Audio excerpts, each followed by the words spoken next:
नमस्कार दोस्तों, आपका हमारे YouTube चैनल भक्ति ज्ञान त्योहार में स्वागत है।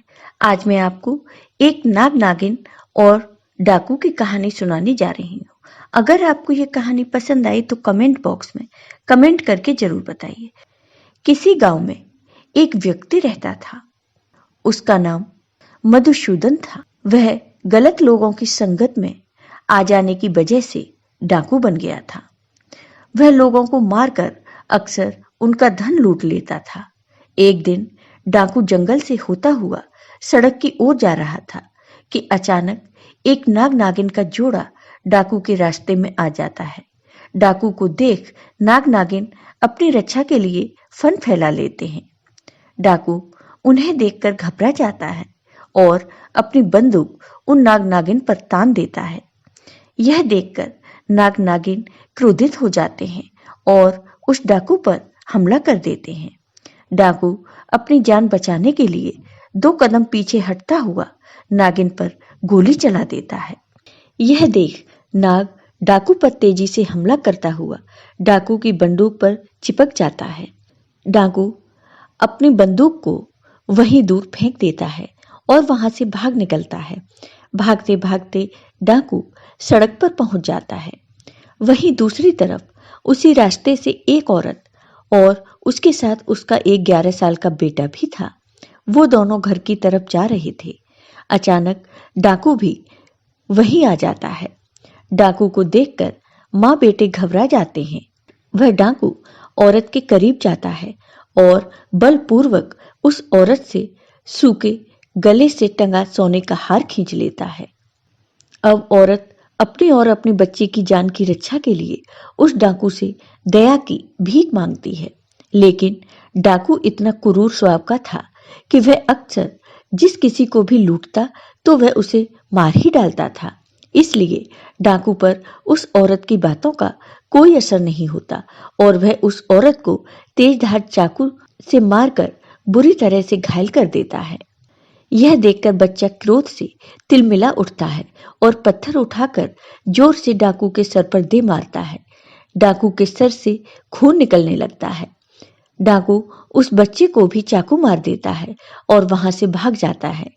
चीख चिल्लाहट को सुनकर आसपास के गांव के लोग वहां आ जाते हैं और वो उस महिला और बच्चे को तुरंत डॉक्टर के पास ले जाते हैं। माँ और बेटा दोनों बच जाते हैं। उधर डाकू भागता हुआ फिर एक जंगल की तरफ चला जाता है। बहुत थक जाने के कारण डाकू वहीं आराम करने लगता है। दूसरी तरफ नाग डाकू का पीछा करते हुए वहीं डाकू के पास पहुंच जाता है। डाकू सो चुका था और इधर नाग अपनी नागिन की मौत का बदला लेते हुए डाकू के पैर को डस लेता है। डाकू दर्द से छटपटाता हुआ वहीं मर जाता है। यह सारी घटना यमपुरी में बैठे हुए चित्रगुप्त और यमराज जी देख रहे थे। डाकू के मरते ही यम के दूत यमलोक से धरती पर डाकू की आत्मा को लेने आते हैं। वह डाकू की आत्मा को यमलोक ले जाते हैं। यमलोक में चित्रगुप्त जी अपनी किताब में डाकू के द्वारा किए गए सभी कर्मों और पापों का लेखा जोखा देखते हुए उसे उसके पापों की सजा सुनाते हैं।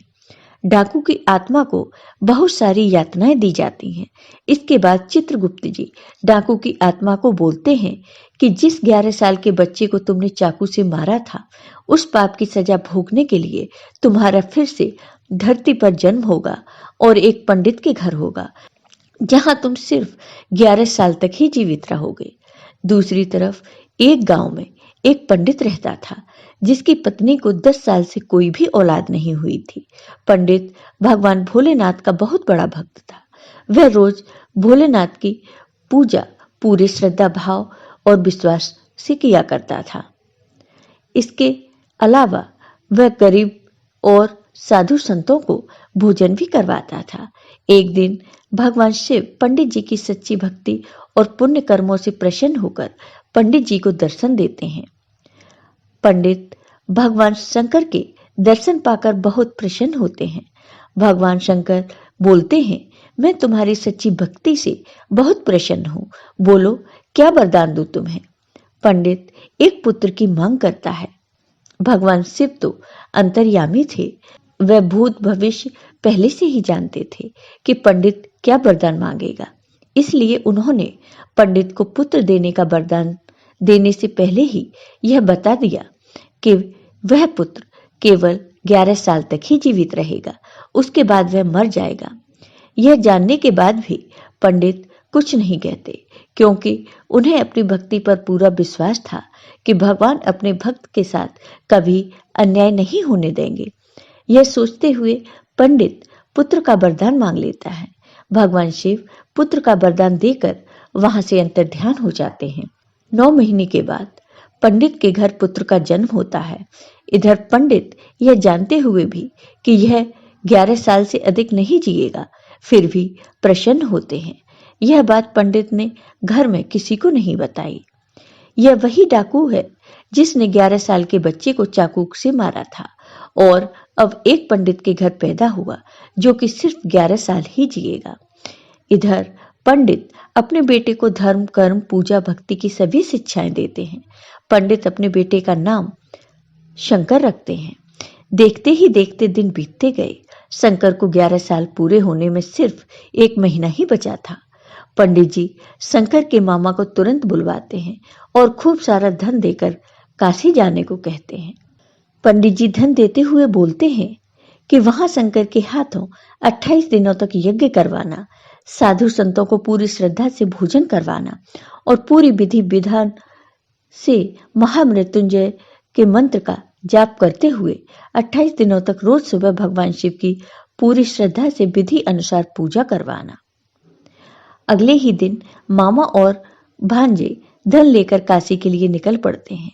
काशी पहुंचते ही मामा और शंकर वो सब करना शुरू कर देते हैं जैसा कि पंडित जी ने कहा था। ठीक 28वें दिन शंकर की हालत अचानक खराब हो जाती है।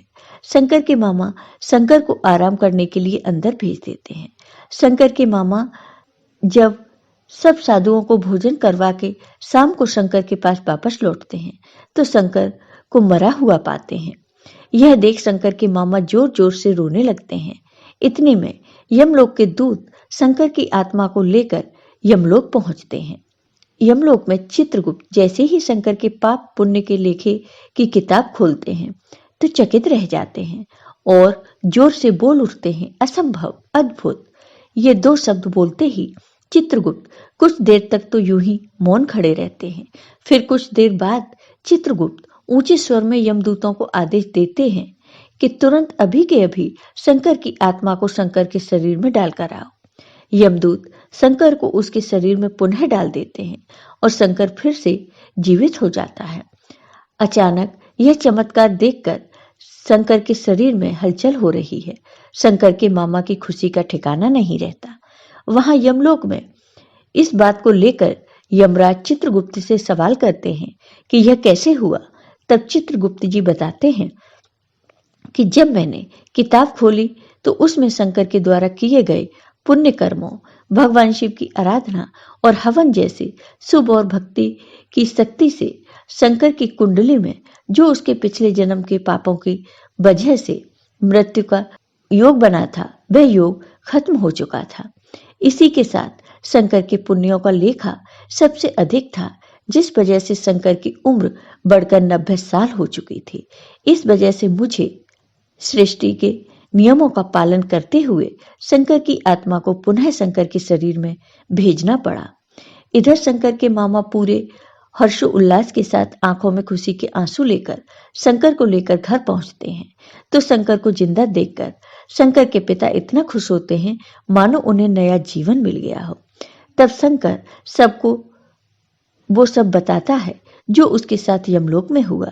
यह सुन सभी का भगवान के प्रति श्रद्धा और विश्वास और बढ़ गया और अब पंडित अपने पुत्र के साथ खुशी खुशी रहने लगे और नियम पूर्वक भगवान शिव की पूजा अर्चना करने लगे। जय हो भगवान शिव की। आपको ये वीडियो पसंद आया हो तो कमेंट बॉक्स में कमेंट करके जरूर बताइए। साथ ही मेरे वीडियो को ज़्यादा से ज़्यादा शेयर करिए। धन्यवाद दोस्तों।